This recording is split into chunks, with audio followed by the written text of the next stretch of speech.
Hi, Cantor. Welcome back to the Astrology 33 channel. This is your August 2026 tarot reading. Thank you to those of you who have liked, viewed, shared, and subscribed to the channel. I appreciate all of that. For those of you new to the channel, as far as what we have in front of us, it's a 12-card spread with each card representing a different house of the zodiac, starting with your sign, Cancer, is the first house, all the way through to Gemini representing the 12th. After that, we'll pull an oracle card as well for some additional insight. As far as the decks being used this month, for the main tarot deck, we have the Hermetic Tarot, and for the Oracle deck, we have the Wisdom of the Oracle.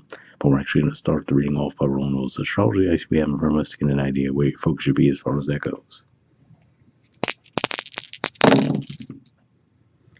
Alright, we have 11.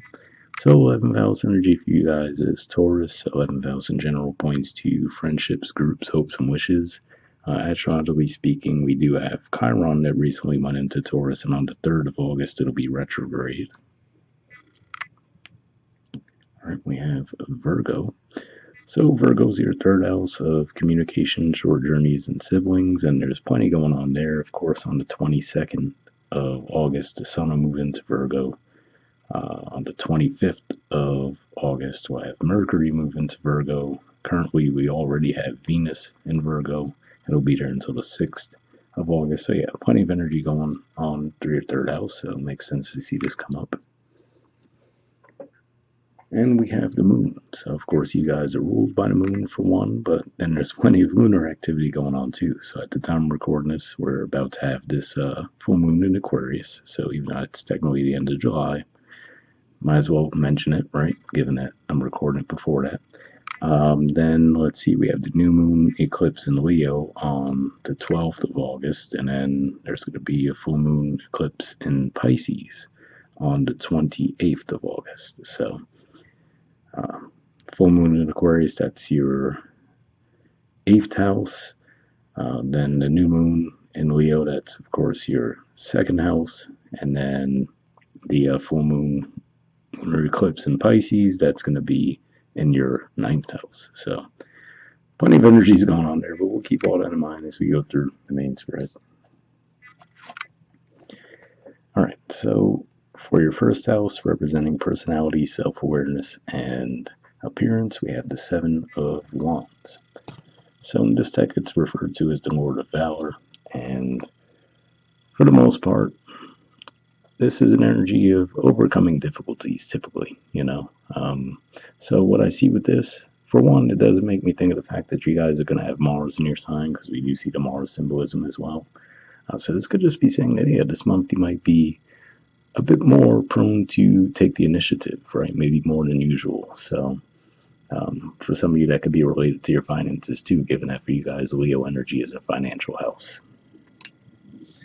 Speaking of Leo energy and financial house, for your 2nd house, which points to possession, self-worth, and finances, we have the King of Wands. So this is the court card for Leo. So yeah, to me, there's already a couple indicators that say that you're going to have a focus on your finances this month, and then more than anything, being proactive when it comes to your finances too. Looks like you're going to be moving forward with assertiveness and confidence as well. All right, so like we mentioned, we saw the dice representing your 3rd house as well.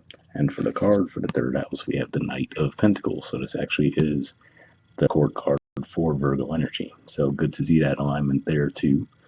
But yeah, to see this here, I feel like this is pointing more to slow and steady progress, right? So even though if you are being action oriented, maybe more than usual this month, and around finances more than likely, to me this is saying that when it comes to your communication, you might be a little bit more measured, but definitely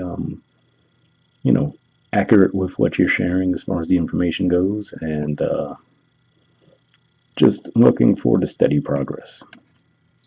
And for some of you, that could be maybe lesson might have been learned the hard way, right? When you guys had Mercury retrograde recently in your sign. So maybe that's part of why you are being a bit more measured with your communication now.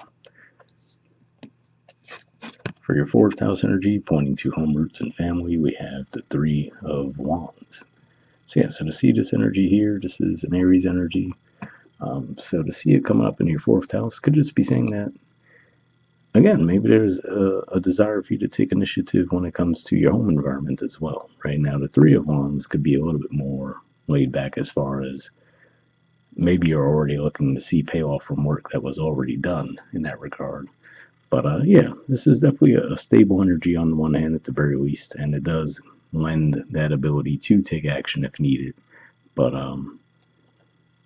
yeah, I feel like this is more of you actually waiting to see some of the results of the work you've already been putting in.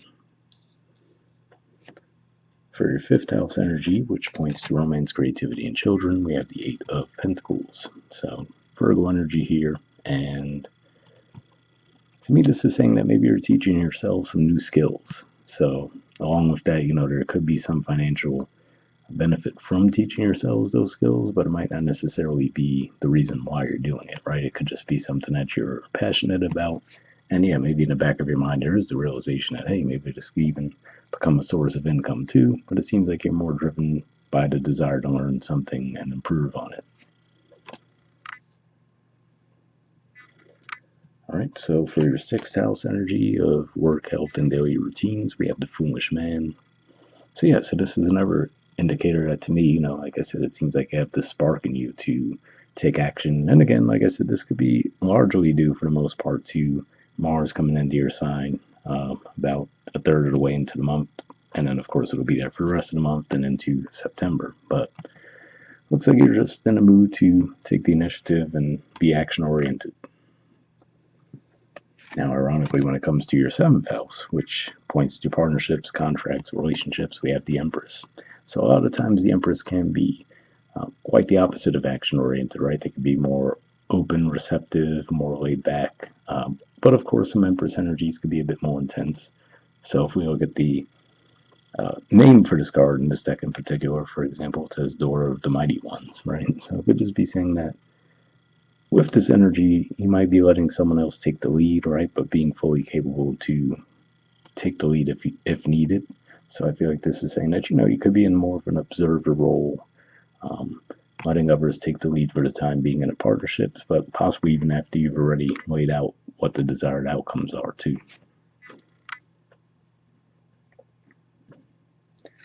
All right, so for the eighth house energy, we have the Four of Cups. So this is actually a Cancerian card, as you can see the symbolism there. So to see this in your eighth house could just be saying that maybe you're a little disappointed with the rate of growth, right? So like I said, it looks like you're very action oriented here, and maybe the rate of growth could be tied to what we're seeing with that Knight of Pentacles too, right? Because that is the slowest moving of the knights. So it could just be one of those things where you're seeing progress, you're hearing that there's progress being made, but maybe it's just moving a little slower than you'd like it to be.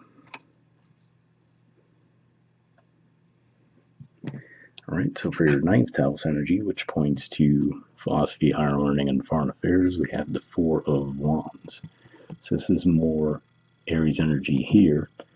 And given that that's a career house for you guys, to see this in your ninth house could just be saying that, yeah, maybe this is kind of what we were pointing to with the Three of Wands, just talking about in general the theme of looking for results for the work that you've already put in, right? So, for example, some of you maybe recently completed a degree program or got some kind of certification, whatever the case may be.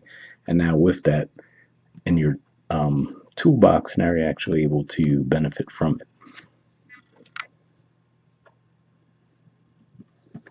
All right, so for your 10th house of career and social status, we have the Two of Pentacles. So this is a Capricorn energy here. In this deck in particular, it's referred to as the Lord of Harmonious Change. So yeah, so for some of you, maybe this is incorporating something you've been already doing as far as your career path, but possibly also incorporating some of this creative energy that you've been building on as well. And then that seems to be something that gets the ball rolling in a much more positive manner. All right, so for your 11th house, which points to groups, friendships, hopes, and wishes, we have the Magician.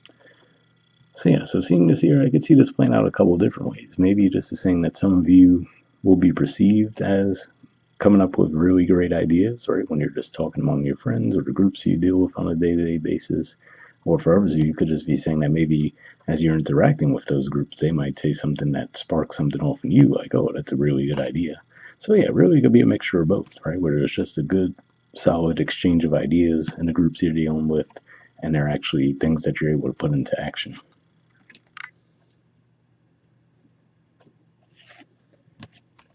All right, and for your 12th house, which points to primarily blind spots, mental health, spirituality, we have the Eight of Cups. So this is actually a Pisces energy here, and in this deck it's referred to as the Lord of Abandoned Success.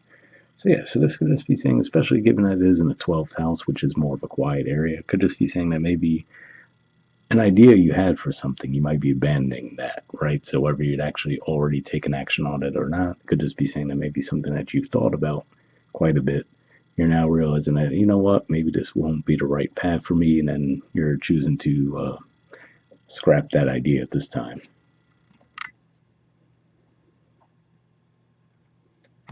All right, so bottom of the deck, we have the King of Pentacles. So really a Taurus energy here. But to see this, to me, is an indicator, kind of what I was saying with the early on energies, right? Given that Leo energy view as second house, which is financial in nature. Like this is saying that you're going to be pretty heavily focused on finances this month and actually making some pretty solid moves to improve your finances too. But we'll see what the Oracle card adds to the mix. So I'm going to give this deck a few shuffles, then I'll cut the deck and we'll pull a card that way.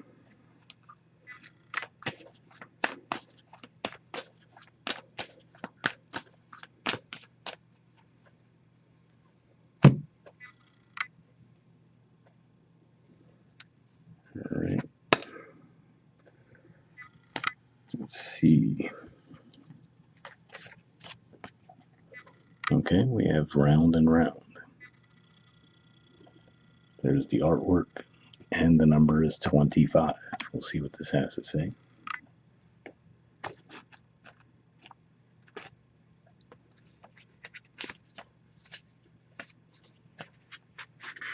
All right. Essential meanings says the spiral quality of events when a lesson isn't quite integrated, cycles you are challenged to break, revisiting a pattern from a new perspective.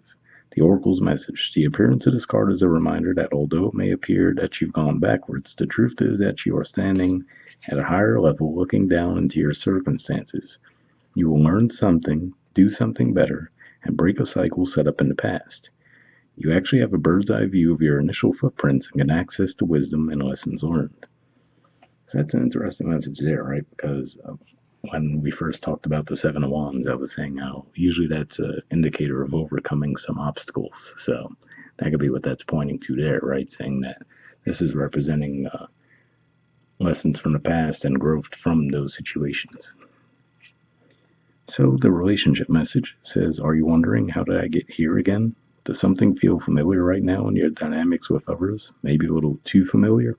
Don't be surprised that you found yourself repeating an old story with the same sort of person who may not look similar, but who attracted you because of your easy acquaintance with his or her qualities. Your relationship is a mix of what is good and what is potentially challenging. You have been drawn to this person through the perfection of Spirit's plan for your evolution. You may have circled back to an accustomed spot, a familiar place, but that's fine, as you get to do things again, only differently this time, for you learned something of great value since the last time around. How will you choose to behave now that you're aware? Remain curious and stay out of the blame game. So yeah, that's an interesting message there for sure, especially seeing the Empress in the 7th house, right? Because I was saying, interestingly enough, with the artwork in this deck and the name of the card in particular, right, that the Empress can be more of a passive energy at times and just more open and receptive to opportunities. This could just be saying that, maybe you would have to flip to that other side and be a little bit more proactive to try to restore balance in the connection in this case. The prosperity message says, if you're in a scenario that appears to be an echo of something that's already happened in the past in your work life, it is because you're being invited to see what you couldn't see before. This is a perfect time for you to look at the deeper motives you have and your attraction to the opportunities and people who have entered your life to be part of your journey to prosperity. Who helps you navigate? Who sabotages you? Who supports you? What are the familiar signs and your responses to them when you find yourself in a repeat of a pattern of the past? It's a good time to get a coach or mentor who can help you see what you can't on your own. Repeat what works, not what doesn't. Then you will free yourself from the old cycles and cease going round and round. So yeah, that's actually an interesting message there, right? Because maybe for some of you, because I was saying it looks like you're working towards something new, right? Maybe something a bit more creative in nature. Looks like I said for some of you, maybe you got an advanced degree recently or some kind of certification. So yeah, so for some of you, maybe that was the spark that led you on that path, right? Is because you did get tired of repeating the same cycles over and over. So for a lot of you, it looks like you're already on that path as far as that goes. But nonetheless, hopefully that message resonated with you guys, and we'll wrap up there. All right, bye.